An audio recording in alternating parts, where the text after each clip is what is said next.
Hello. So this is week 56 in Intuitive Momentum Fitness. Just running a couple minutes behind. So thanks for your patience. And yeah, so this week we're talking about have a panic attack and do it anyway. I think sometimes there's just no way around how overwhelming and challenging life is, especially for people that are empathic and intuitive, trauma survivors. Growth and expansion is going to be totally different for us that are sensitive and more aware and feel more things and have experienced brutal things from that feeling state, from that sensitivity, from that intuitive state. It's like I went through massage school, learned all the different muscles, and drew flashcards for them, drew the muscles out on classmates. So like just this really intense, visceral knowing of, where the muscle is, what a tendon it's attached to, where the tendon attached to on the bone, what joint those muscles move, and then also kind of covered a lot of the same stuff for personal training. And so when someone has an accident, or I see one of those horrible fail videos on YouTube, and someone hurts themselves, or describing that to me, or I'm watching a video of it, it's horrifying to me, because I can picture so much. Hey Lori, thanks for being here. I can picture and understand what is happening when they injure themselves, and it's just way more painful for me than for someone who doesn't have any idea about anatomy, physiology, or kinesiology. And so I think it's similar to people who are highly sensitive. It's not just being sensitive in the way that people use it to mock one another, but like your senses are high powered. Hey Danielle, awesome that you can join us. And so being intuitive, being sensitive, being introverted, having experienced trauma, like all of those things heighten your senses. You take in a lot more data than the average person. So you're taking a lot more data in. Hey Nadi, good to see you. You're taking a lot more data in while you're experiencing trauma, and you're probably not even realizing that it's trauma, and you're trying to understand the person that's hurting you.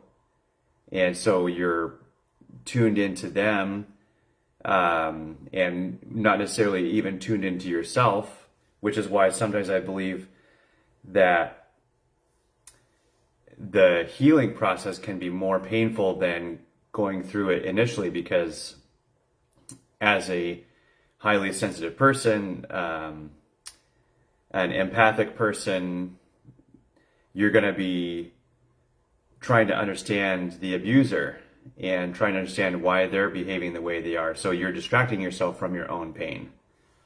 And then later on, when you go through the healing process, there's nothing to distract you from your pain, and just the kind of the emotional, energetic, psychic, spiritual wounds and handicaps that you have because of what you've experienced. So that can really cause you to have a challenging time just functioning, and let alone functioning, moving toward your goals. So as I've shared a little bit, like I'm experiencing that. I felt like the last 2 weeks, yesterday was a little bit better, but the last 2 weeks, I felt like I was having a panic attack constantly, and just like racing heart, yeah, kind of like always being hyper aware of what was going on around me rather than being able to focus on anything, and noticing that my breathing was shallow. All of the accusatory voices in my head when I would go to write, causing me to kind of shut down every time I tried to carry on writing. And I'm so close, so close. And so, like, I'm thankful that I know what I need to be doing, and I've calculated the risks, and I know what I can do to, you know, at what point I need to switch things up in order to be okay financially and all that stuff. But what I was realizing the last couple of days was just that this is going to happen, and I'm going to have these trauma responses. I'm going to have the panic attacks because the trauma is trapped in my being, and there's just no way around letting all of that out and being with it and having compassion on myself and continuing to move forward anyway. So you've seen the quote, feel the fear and do it anyway. And I'm realizing I have to have a panic attack and just keep moving forward, because like I have calculated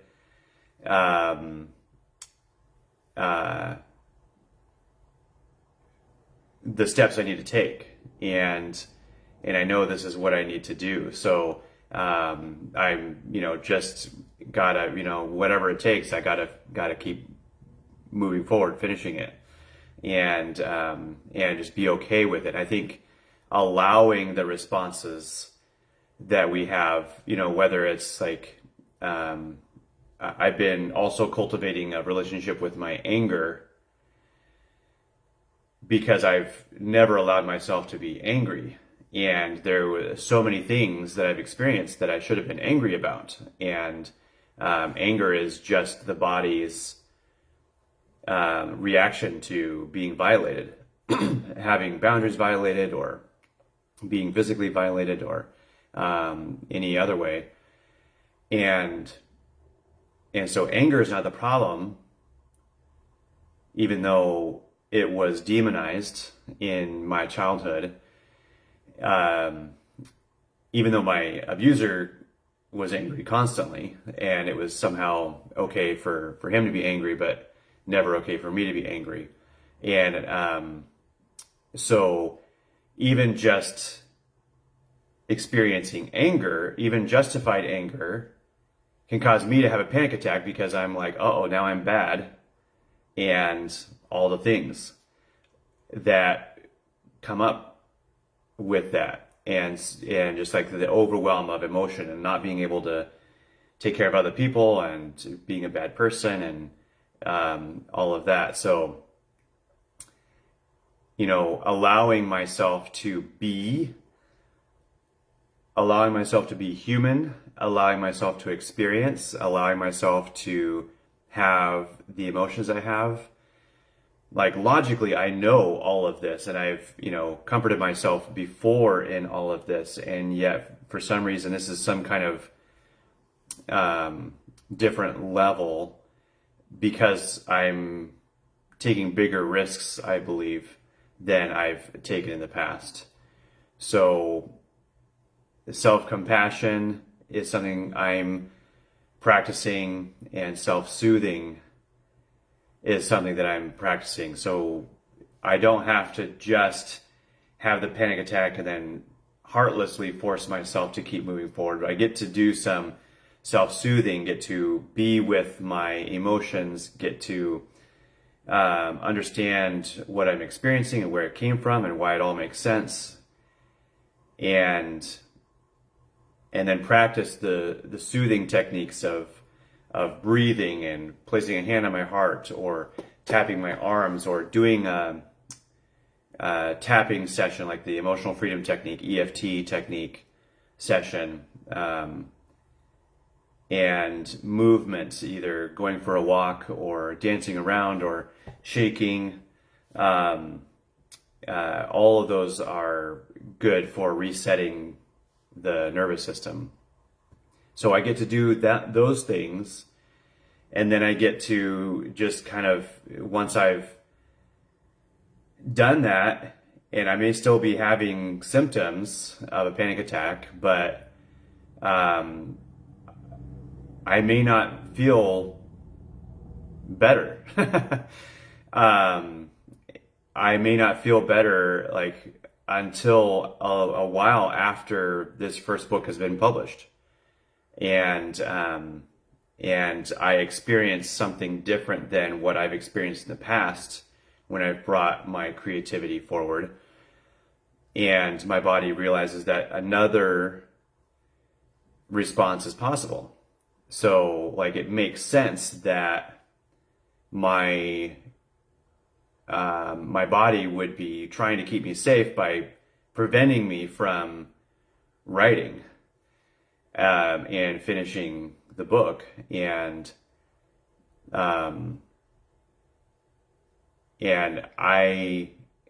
there's no way for my body, my nervous system, to know that something else is possible until I experience something else. So I just have to keep going forward, believing that I will experience something else, and then that will be better, and then that will be the beginning of this new process. So it's funny because I've experienced that with a lot of different work situations where I obviously, what would it be, almost. Well, let's see. So 19 years ago, I went into the Marines, and then soon after that went to massage school, and then soon after that had more of my long-term jobs in different settings. So a lot of those years, those were my first experiences in that kind of setting. And so there was constant, I didn't realize it back then, but I was constantly having panic attacks and activated nervous system responses to all that stuff. And then now I've been in the fitness industry for 15 years, been licensed for massage for 16 years. And so a lot of those settings are, very comfortable. And then here I am doing another new thing. And I feel like I want to always be stepping out of my comfort zone and always trying new things. And I always want to be the new kid, new person doing something for the first time, because that's how I grow. That's how we expand. So, so that's always going to be a part of my life, hopefully, if I'm, for the most part until the very end. I want to be growing and expanding. So the more skilled and aware and conscious I am through the process of growth and expansion, the more that I will be comfortable with the discomfort of growth and expansion. And I never want to stop that process. So a couple of the memes that I shared. So Nadi says, it's a big leap. Is this your first book? Yeah, so this is the first one. I've got another one that I've already started pieces of, and I've got the whole outline, and I really am looking forward to diving into that one as well. But this is my first one to finish, so looking forward to that. So this quote is, "I know I will be okay. I know eventually everything will work out. I know what is meant for me will happen. I know. But I just need a minute or two to pull myself together, because sometimes the things that life throws at me get heavy." That one is super relatable. And then this other one is from Charlotte Freeman. "Isn't it weird how you can experience situations throughout your life that are so heartbreaking or stressful that you can't imagine ever being okay again? Then a few weeks, months, or even years later, you notice that the days go by without you thinking about those times. You laugh, you smile, you go about your day and realize that you're stronger and happier than you thought you ever could be again. Those bad times might always be in your mind, but you feel at peace with your past, and the memories that come back don't punch you in the heart like they used to. You realize that you are, in fact, as strong as everyone was saying you were at the time, and that you would, in fact, get through what you went through. Isn't it amazing how much we can change, how much we can learn, and how much we can grow?" So that process of trusting that things will get better and just carrying on anyway is massive. In those moments, it's like you can't really sometimes even hold on to hope. You can't hold on to your vision of what you had hoped for. You just have to keep going. Like when you're, it's like traveling during the day and then traveling at night and traveling during the day. When the sun is out but going down, it's like you're looking forward to the next day and the things that will happen. But then when you're traveling at night, everything is dark. The day seems so far away, and you just have to keep going. Sometimes it's hard to remember what it was like. It's like in Oregon when it rains for months. You forget what it was like when the sun is out, and then the sun's out. It's like, oh man, this is amazing. So it's funny how we feel like the present moment is eternity, always, and life is beautiful and just magical one moment, and then terrible and hopeless in the next moment, depending on what's happening. And so, like, hopefully there's a piece of us that just knows, I can't really connect to hope at the moment, but I'm going to keep moving forward, because if hope is coming, that's the way I'm going to meet it, moving forward. So, so a lot of that right now, feeling that. So, if you have thoughts to share, would love to hear it. I'm going to dive into your comments next.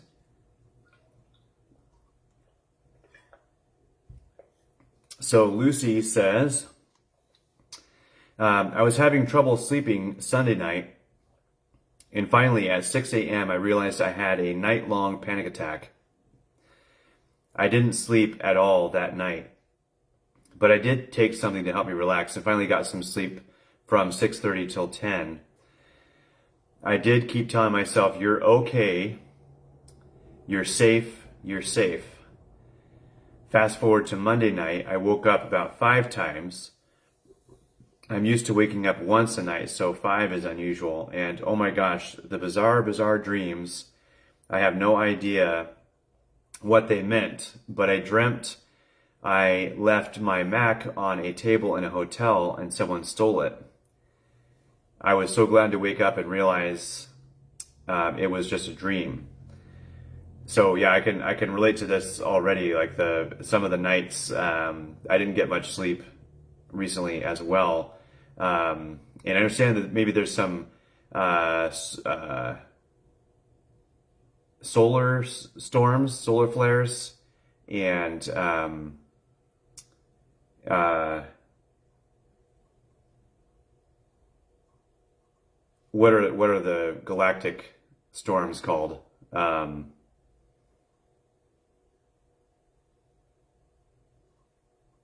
I'm not sure, but apparently there's like some crazy weather happening in outer space, and that can like stir, make energetic changes. So that's really interesting. So okay, so then Lucy says, um, I was just put on the bench from my current company and spent 2 weeks looking for a job. Interviewed Monday after a sleepless night, and I did get the job in my company, so that's good. But I'm also thinking of moving, downsizing, but the market is so volatile, and so are the interest rates. It's causing me a great deal of distress at the moment. So those two things caused the night-long panic attack. Thank you for listening. This too shall pass, right? I'm glad I have a good program to go to now, which I think will be very good for me being able to utilize my skill set and help others. And I think they will treat me with more respect than my last program did. Now I can work on the housing thing. Yeah, I can relate to that. Some of the stress I've experienced is the financial worries and feeling financially irresponsible. So that causes stress. But so glad that you got this new position, and it sounds like it's going to be better for you. And can also relate to just feeling restless and maybe like being open to moving. Um, and so, yeah, hopefully you can feel some guidance in that area uh, for your life and see where you're supposed to be. I don't know if your new position at work is remote or on location, but hopefully you find something that's good for you. That's the tricky thing with all the housing in certain areas going up. Um, like you could make a lot of money selling your house, but then you couldn't afford to live in the same area. And so that makes it interesting. But maybe this will force a lot more movement on the planet somehow, and that will eventually be good for all of us. We'll see. Maybe some good stories will happen because of how we're being pushed around. So, Lucy, glad that you're feeling better. Thank you for sharing about the night-long panic attack and how you've been recovering and the way you soothed yourself. So, all the best in your new job, and yeah, keep us posted on how you're doing. So Naughty says, "Wow, I wonder if something is in the water because I feel this very deeply right now, and resonate with your and Lucy's shares. I also tend to freeze when the going gets hard. I think a part of the hustle programming has to do with believing if we slow down, we will fall behind and lose all of our progress. I think this can be true when it comes to fitness, but not entirely because we can always start again from experience. Right now, I feel like the arrow being pulled back before it's released. By the way, I'm excited for your book and to see how well it turns out, knowing that you are honoring yourself. Thanks, Kyler." Well, thank you. Yeah, that's encouraging. So you tend to freeze when the going gets hard. That does tend to be my primary trauma response, is the freeze trauma response. And I found a really, really good post I'm going to share soon on Facebook. So hopefully you guys will see that. Maybe I'll share it in the group too. But yeah, it kind of highlights how each of the four types of trauma responses react to challenges. So the fight, flight, freeze, and fawn. So that may be helpful in identifying like where we're at most of the time. But the way you highlighted the hustle programming is really, really true.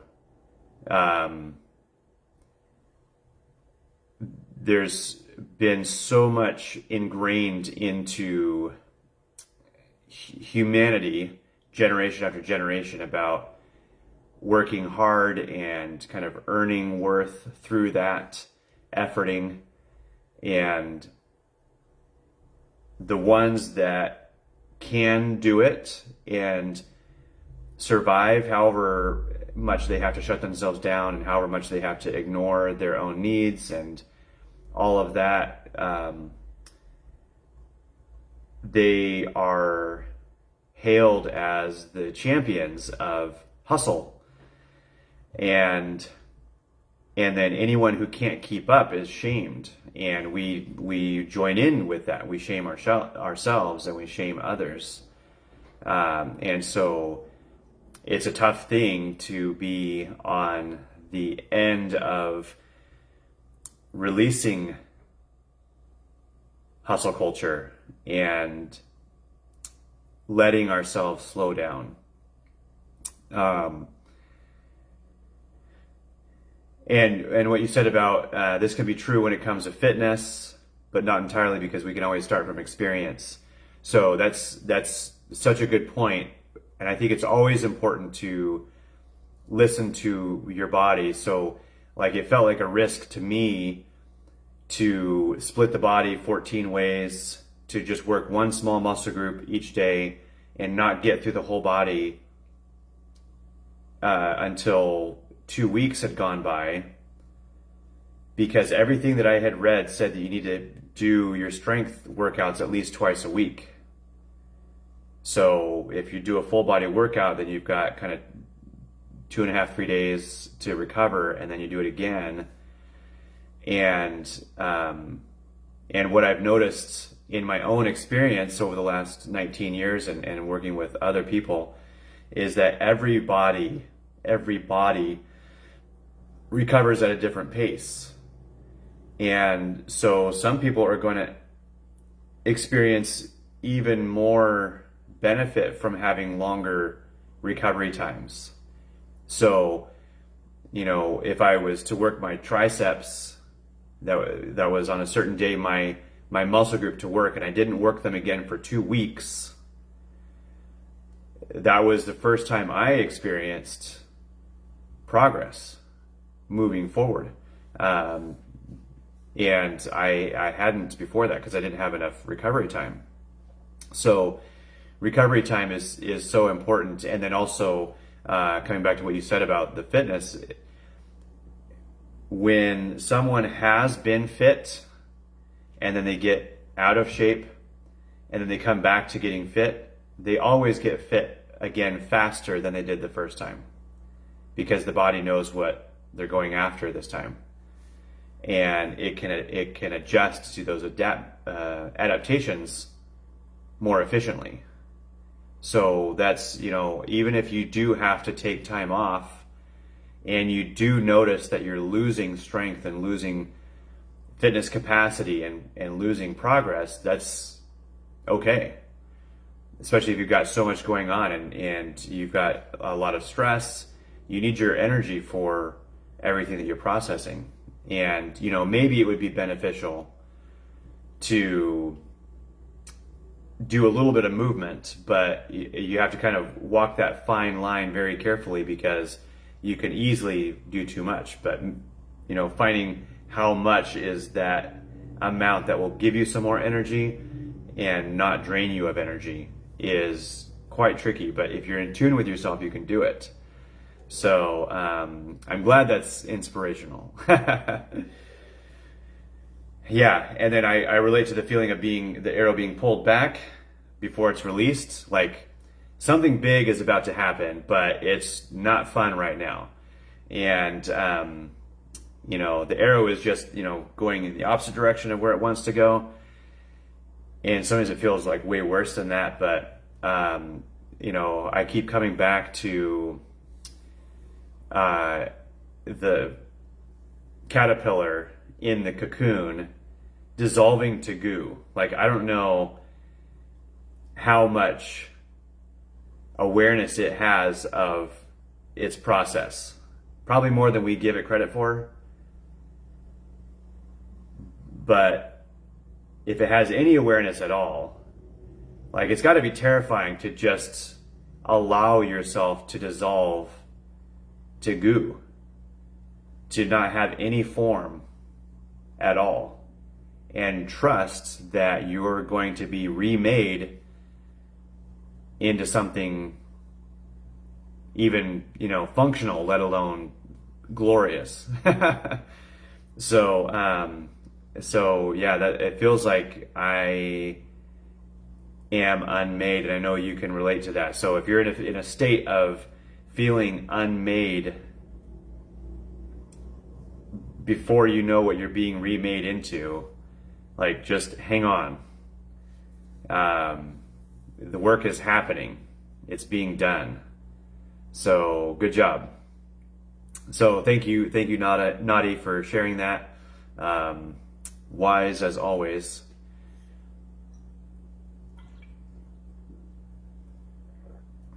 So Sally Dunn, mom, says, this is all so relatable. Overwhelm, freeze, shame, those danged standards and expectations are all well and good until we can't possibly perform or keep up. Then what?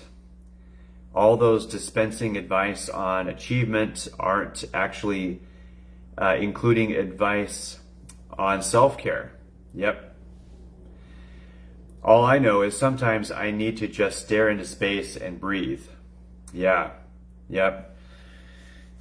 Also, if the pressure of writing the perfect book is making the task loom too large, I think that's what second editions are for.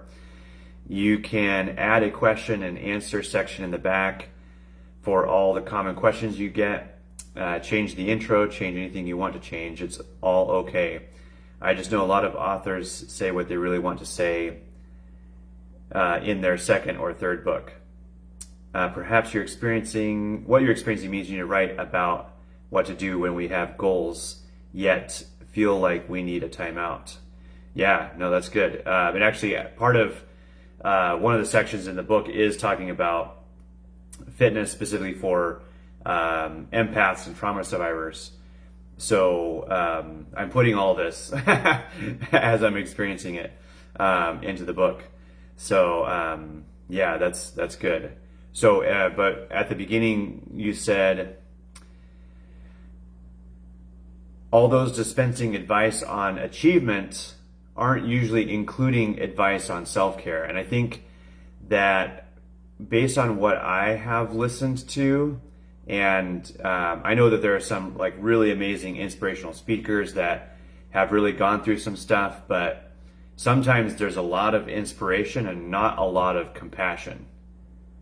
So sometimes the message is when you want it as bad as you want to breathe, that's when you're going to achieve it.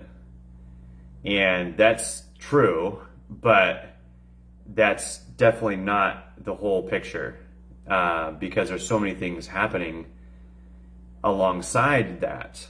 So maybe for some people, and I've noticed this in the fitness area, so I was attempting exercise routines.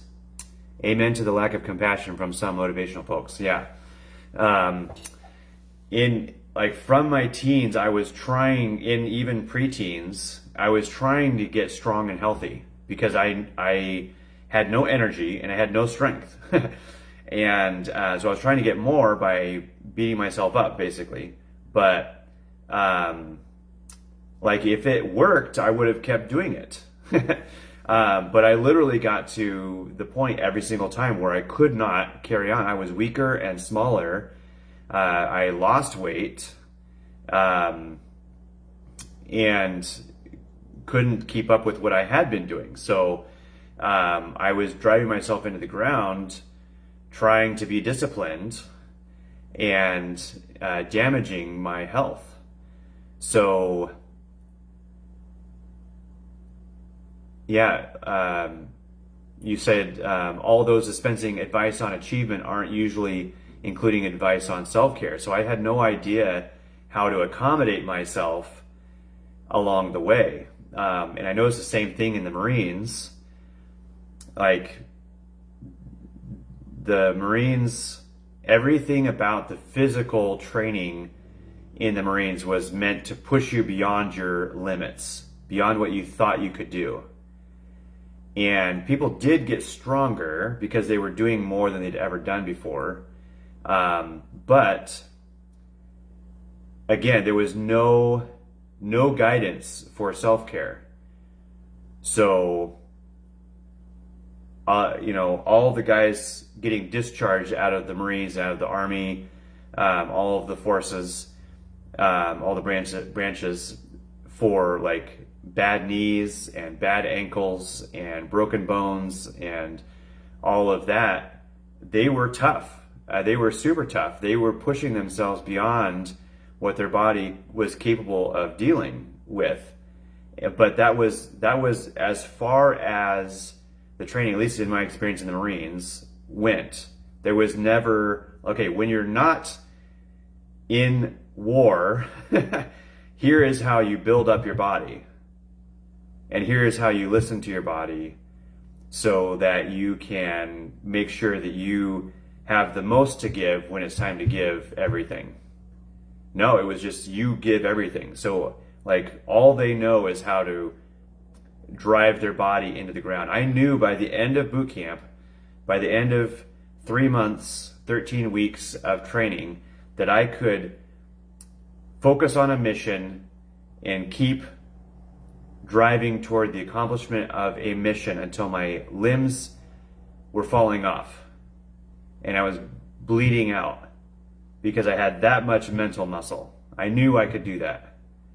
But nobody said anything about how you take care of yourself when you're not in that position. So that's why I believe like all of the veterans that you see most of the time when they're older, most of them, like they got sick of the haircuts, so they grow their hair really long, and they did way too much exercising, so they don't do any exercising because they got pushed to the limits. So they're super unhealthy.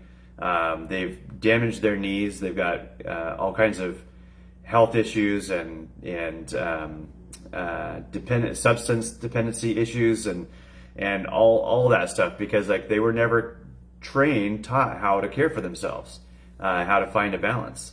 So you can have all the motivation for all the achievement that you want, but if you don't learn self-compassion along the way and how to care for yourself, it's gonna destroy you at some point. And you'll be able to reminisce to everyone about all of your accomplishments and achievements, but like you won't be able to do any of those things anymore after a certain point. So yeah, some good wisdom there, Mom. Thanks for sharing. Adam says, wow, similar for me too lately. Not to the point of panic attacks, but strong anxiety, depression, and burnout. I'm trying to make some adjustments to my diet and routine and recover from grueling work schedule over spring break. I have been trying to fend off the discouragement also and low feelings. Hang in there, Kyler, and everyone else. You are appreciated. You are not alone in this. Yeah, so Adam, I know that you have gone through some really intense stuff over the last a long time, but a lot of new overwhelming stuff in the last 6 months. And so it's tough to find that balance between pushing toward your goals and actually slowing down enough to take care of yourself. And I know that things like spring break and extra long work schedules and intense, hectic work days are challenging. But prioritize your needs, your body, and don't feel guilty for not being able to get to your achievement goals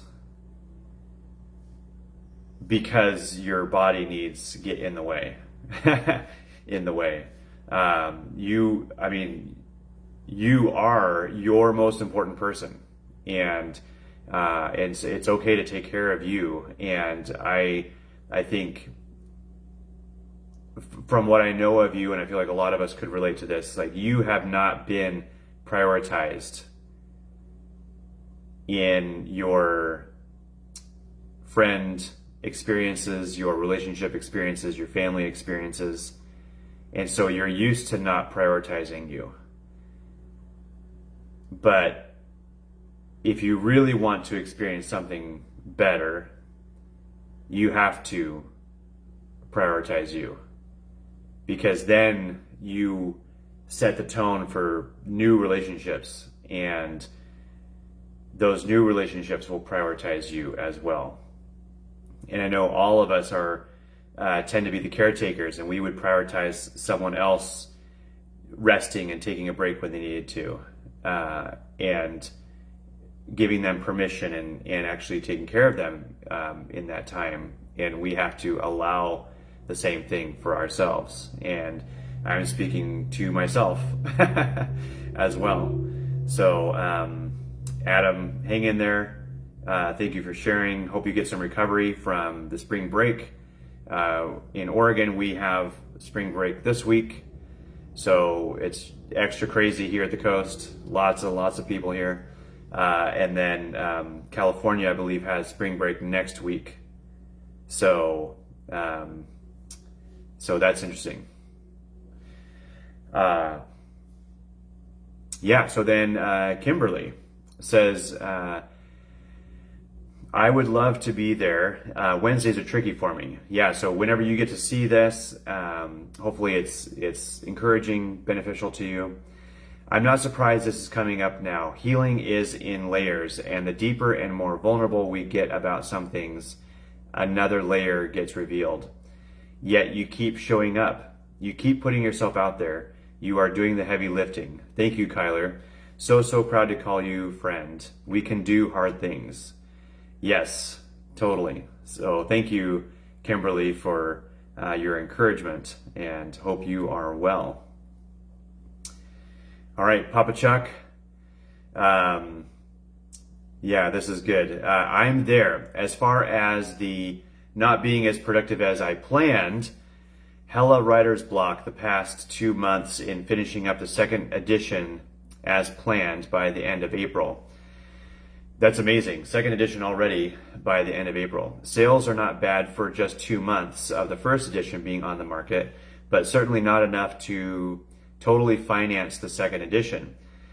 So what am I doing with all this? Riding the wave, the roller coaster of life, letting go and letting love. So just for you guys, if you're not familiar, he has been writing this book. He's been living in downtown Portland among the homeless and building relationships with them and sharing their stories, compiling their stories into this amazing book, When Sidewalks Talk.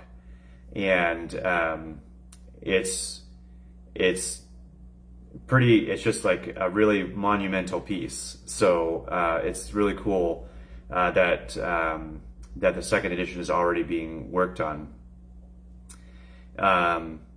With the first edition of my book, I suffered tremendously with guilt and shame over letting the participants down and those who have been supporting me in various ways. It was 2 years of dealing with roadblocks and setbacks. In hindsight, I now see it all as a learning experience. It really wasn't about the book. It was about me and my expectations, even though in my mind I thought I had none. But most of all, ego. I'm now at the place that the writer's block is not so bad, but that April deadline is not realistic. So I get to push out the launch date. I don't even feel like apologies are necessary to anyone. I'll just put on my website the need for change in the launch date and continue to move forward as things unfold. Surrendering to the process and allowing the project to guide me is so magical.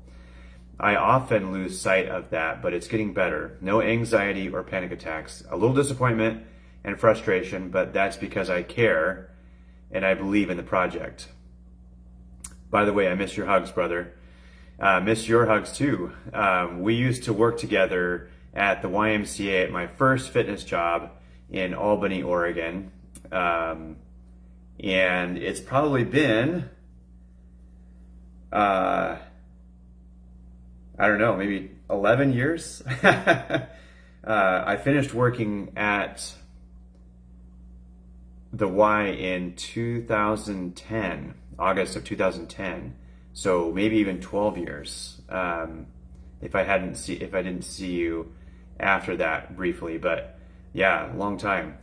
But yeah, I love that you said your last sentence is a little disappointment and frustration, but that's because I care and believe in the project.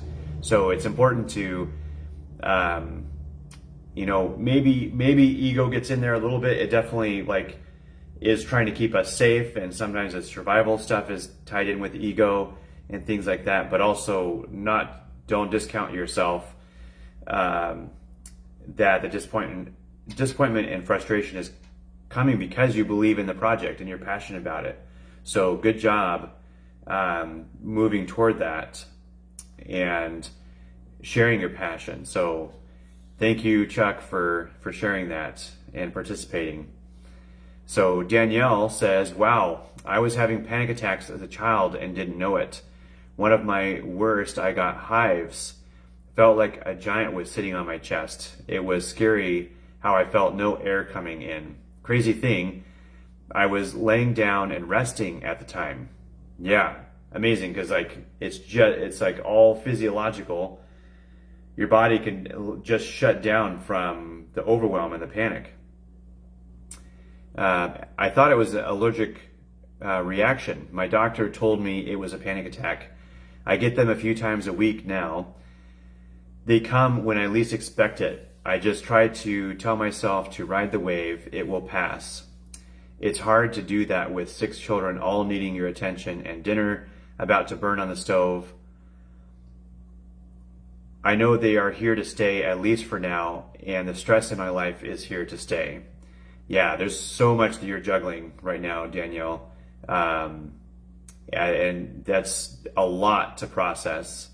So hopefully you can have a monumental amount of compassion on yourself for everything that you're experiencing and all the ways that you feel like you might be falling short or can't keep up or whatever, because it's way more than understandable and reasonable for you to feel those things and even to have the panic attacks. But I now try to rest, splash cold water in my face, go outside, or stop my activity altogether. Just stop, deep, slow breaths. These things are very inconvenient and annoying, but I understand better how to manage. To your task, this is your book. If it isn't enough to worry what others will say, you will question what you say. Close your eyes and let your words come out. Be raw. Yeah. So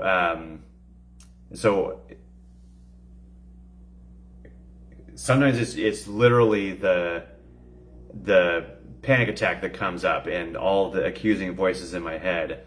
So it's almost like I'm actually not consciously worried about what people will say. It's just my body reacts to it, and it's weird. I wish you could logic yourself out of a panic attack, but you can know what the truth is, and then still just not get your body to calm down sometimes. So, but yeah, that's a lot, and I know you can relate. And just sending all kinds of love for, yeah, the body thinks, I mean, it's wired to keep you safe, so it's not going to listen to your mind if it feels a threat. So it's not just going to calm down when it still feels a threat. But yeah, so big hugs to you, Danielle. Hopefully you can also practice all that self-compassion and patience with yourself. You've got so much that you're juggling that's on your plate right now. And yeah, you're heroic in what you're doing. So keep moving forward. And then Lori says, I hope you feel better soon, Kyler. So thank you, Lori. Yeah, so the plan is just to keep moving forward, keep driving toward the goal. I signed a contract with an editor, and so they're going to be doing proofreading and kind of flow review and all that stuff. And so paid the first half of that fee and signed the contract, and so things are moving forward and getting closer, and hopefully I want it to be done tomorrow, like the putting the content in to complete the first draft for editing tomorrow. We'll see. I've got a little bit more time, a little more wiggle room, but yeah, what I really am hoping for tomorrow. So if you send positive thoughts and blessings for that, that would be amazing. So yeah, so thank you for being here. If you have anything that you want to share, any insights that come, we're kind of just processing this together, but this is how we approach fitness. This is how we approach life. This is how we approach panic attacks. Pausing to take consideration for ourselves and care for our well-being while moving toward our goals and our ultimate dreams. So yeah, thank you for being here. Love you guys. Have a great week, and talk to you soon.